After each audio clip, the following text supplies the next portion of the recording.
आइए पूज्य गुरुदेव भगवान के श्री चरणों में प्रणाम करते हुए पूज्य गुरुदेव भगवान के आशीर्वचन को श्रवण करेंगे। जय सिया राम, जय बागेश्वर राम। पर रात को व्हील चेयर वाले रह गए थे।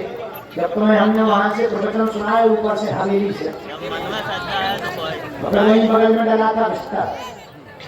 दिन वाले एक तो 5 दिन के थके बुढ़ापे का शरीर, ऊपर से अब तो और 5 दिन भोजन नहीं मिले तो नहीं, ऊपर से बढ़ती हुई गाड़ी मुंह से फंसती हुई, तो फिर और लग रहा था कि सच में बुढ़ापा आ गया। 11 लाख जब पूरा हो गया, कमजोरी आ गई है, वजन 2.5 किलो घट गया है, लेकिन मजा बहुत आ रहा है। मजा इस बात पे आ रहा है कि हमारे गुरुजी बहुत खुश हैं। और इन 5 दिनों में जो 2 दिन हमने दरबार में लगाया उसका एक अलग मजा था। धाम पे रह करके धाम में ना रहना, ये अलग मजा था। और हम किसी बात से आए तो नहीं मिले, बस सुबह उठते थे, रात भर जप करते थे, दिन में 2.5 घंटे सोते थे, फिर जप करते थे। मिलता था चाय जल, चाय जल पी के 24 घंटे में 1 गिलास दूध मिलता था, मंदिर चढ़ जाते थे। क्या आनंद बरसता, हाँ, ऐसा लगता था यही जिंदगी का सच्चा रस है। सच बताएं, हमसे कोई उस वक्त पूछता, हम यही कहते कि बस हमारा इस्तीफा ले लो, मंदिर हमें दे दो। अगर हमसे कोई पूछता कि आप अपनी ख्वाहिश बताओ, तो बस मेरी ख्वाहिश इतनी सी रह गई कि मैं रहूं मंदिर रहना, उसका एक अलग मजा था। पर सब जरूरी है, साधना करेंगे। जब तक हम की धरती नहीं जड़ मूल से बांट देंगे तब तक हम जाने वाले नहीं है। अभी फिर से पद यात्रा कर रहे हैं हम दिल्ली से वृंदावन, बस तुम हमारा साथ हुआ दो, हम तुम्हें मिलकर हिंदू राष्ट्र देंगे। और ये हम अपने लिए थोड़ी कर रहे हैं, हमारा क्या फायदा? इस रातों भर जगना, साधना करना, शरीर को तोड़ना, भजन करना, तुम्हारी अर्जी लगाना और कथाओं से दक्षिणा कमा के लाना, फिर तुम्हें भोजन कराना, हमें क्या तुम्हारा कार्य करिए कि हमें क्या? बढ़िया हम एसी वाले कमरे बनाओगे, बढ़िया गाड़ियां रखते, बढ़िया मकान बनाओगे, बढ़िया वीआईपी आश्रम बनाओगे, बढ़िया पार्क एरिया बनाओगे, बढ़िया पूरी फील्ड बनाओगे क्रिकेट की, बढ़िया 10 बजे सुबह आओगे, 5 बजे जाते, सोते, खाते, आनंद लेते, अपनी कथा करते। हम झंझट क्यों पाल, किसके लिए पाल? आने वाली तुम्हारी पीढ़ी हिंदू होने पर गर्व करे, तो तुम दूसरे मजहब में न चले जाओ। और हाँ, अभी तो हम जुड़ रहे हैं, अब जगह जगह जा रहे हैं, तो लोग भी 1-1 ईंट का सहयोग करना कैंसर हॉस्पिटल में। कर सको तो और बढ़िया है। 100 ईंट का 10,000 का बचा, 1-1 ईंट का जरूर करना, ताकि तुम भी कभी धाम आओ और हॉस्पिटल को देखो तो तुम भी कहो अपनी भी 1 ईंट लगी है। सबका भाव जुड़ेगा, सबकी श्रद्धा जुड़ेगी। तो देखो, प्रार्थना के 2 स्थान हैं, कितने? कौन कौन? एक मंदिर, एक अस्पताल।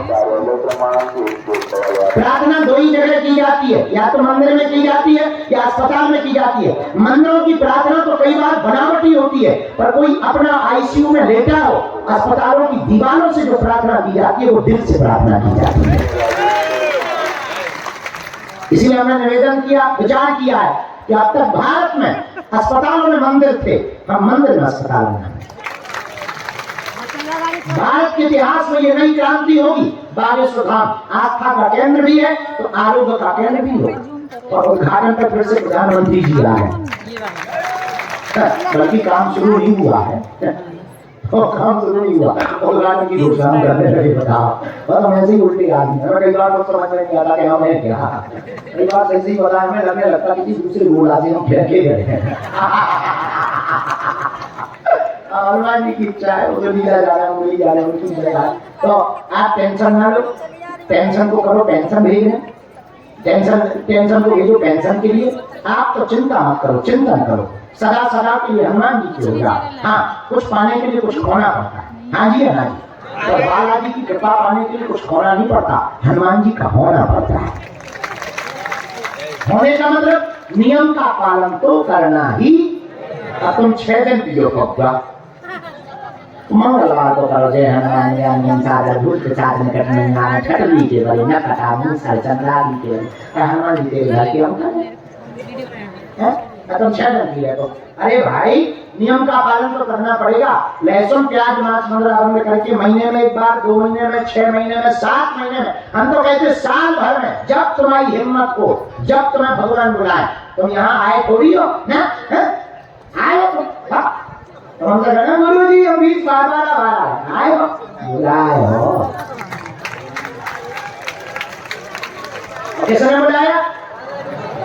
अब जिसने बुलाया उसको तो सोच समझ के तो बुलाया हो, वरना तो वहीं 4 लाइन से हो जाते, वरना तो दर्शन करके हो जाते। मन नहीं लगता कहा तो हमारा धक्का खा में बन जाते, दिमाग उच्चा तो हो जाता। बेटा कोई छेड़े तो भारतीय आर्मी से कह दिया तुम छोड़ना मत।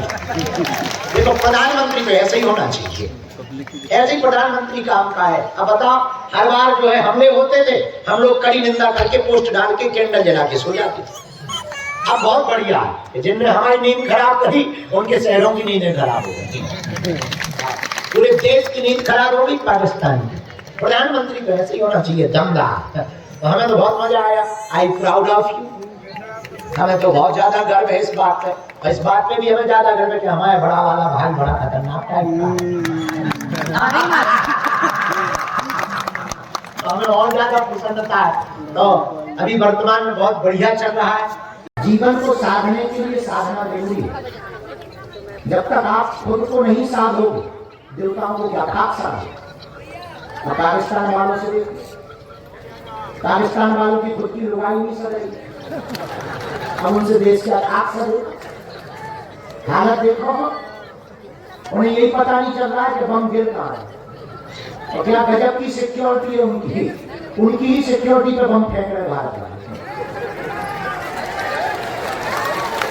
अभी लगभग दोनों तरफ से जवाबी कार्रवाई चल रही है।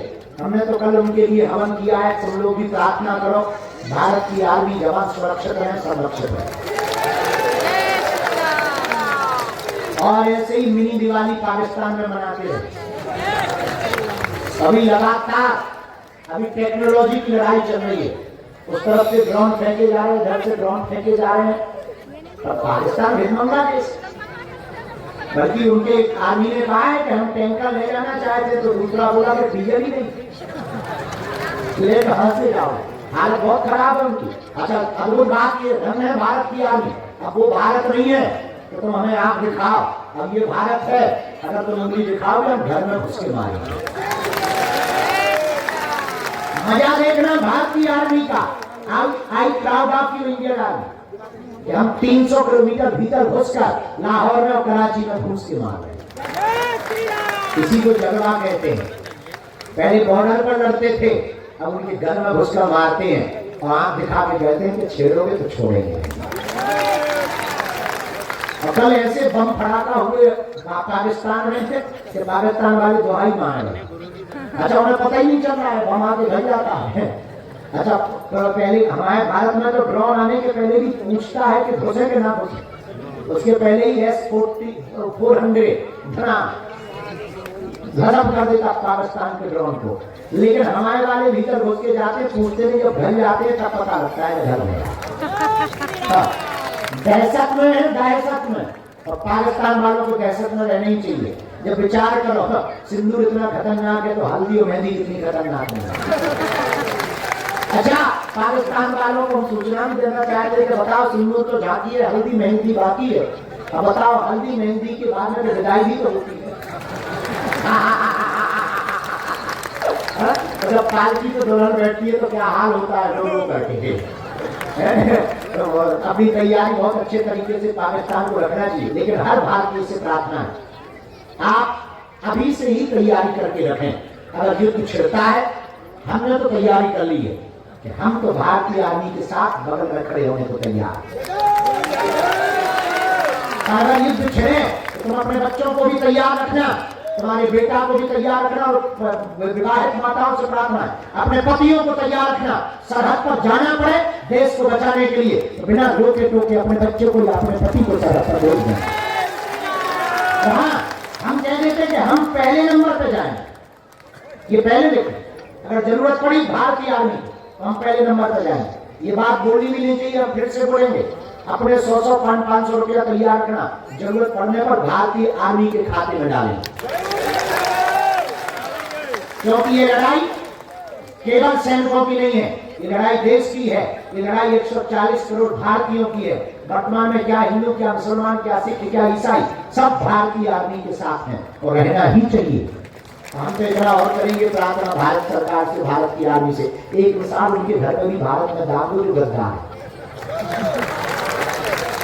जो देश के गद्दार हैं, जिन्हें पाकिस्तान से प्यार है। कुछ लोग बहुत पहले एक नारा दिया था, किसी ने स्टेटमेंट दिया था न्यूज में कि हमें भारत में डर लगता है, उसके कह रहे चल आजा आप कराची पहुंचे, लाहौर पहुंचे, दिल्ली के बड़े गेट खुले हुए, नकटा मुसलसल। हाँ, हम लोग